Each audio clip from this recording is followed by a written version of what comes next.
Well, after replacing many suspension parts on this car and having the front end aligned twice, this 63 Impala still road wandered on me at high speeds.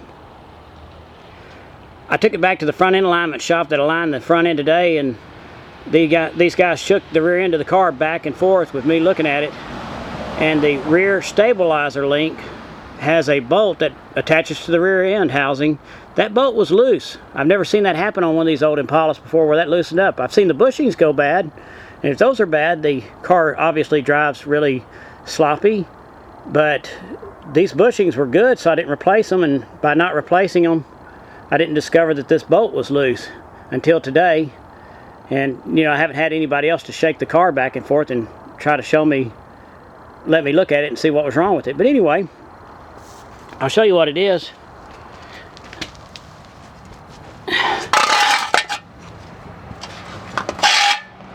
This is the rear stabilizer link, and if those bushings are bad, obviously you'll have a lot of slop in the way it drives.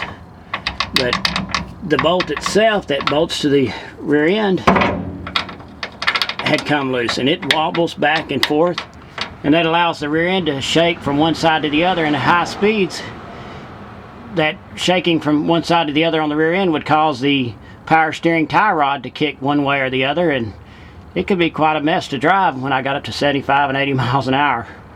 And kept replacing parts and could never find it. That's kind of unusual.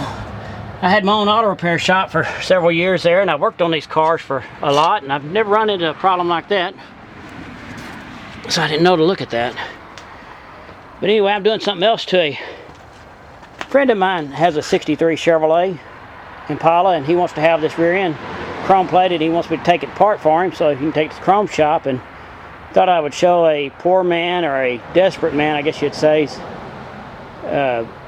axle removing trick I have. Sometimes I used to go to the wrecking yard and I'd discover a posi track third member in an old car and wouldn't have my axle puller with me, and this trick right here would allow me to get the axles out and get that third member. But anyway, what it is where the axle bolts to the housing, I'd knock one of the bolts out, and then you can take and put like a thick Phillips head screwdriver through that hole and beat on that screwdriver with the hammer, and it'll knock that axle out. This axle was really stuck in there hard, and I had to beat on it hard to first get it to knock out, but I'll show you how this works.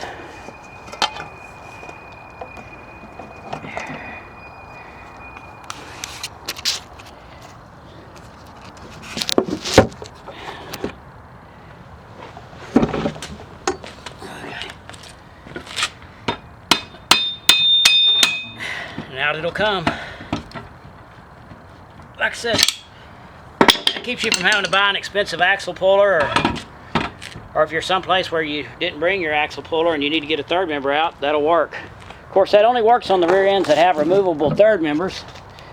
If you have like a later model rear end that has the C-clips on the end of the axles, obviously this won't work. You've got to pull the spider gears out of those and get that C-clip out before you can get the axle out. But on these old removable third members, like 9-inch Ford rear ends and 8-inch Ford rear ends, and the old Chrysler 8 3/4, you can do this trick to get the axles out.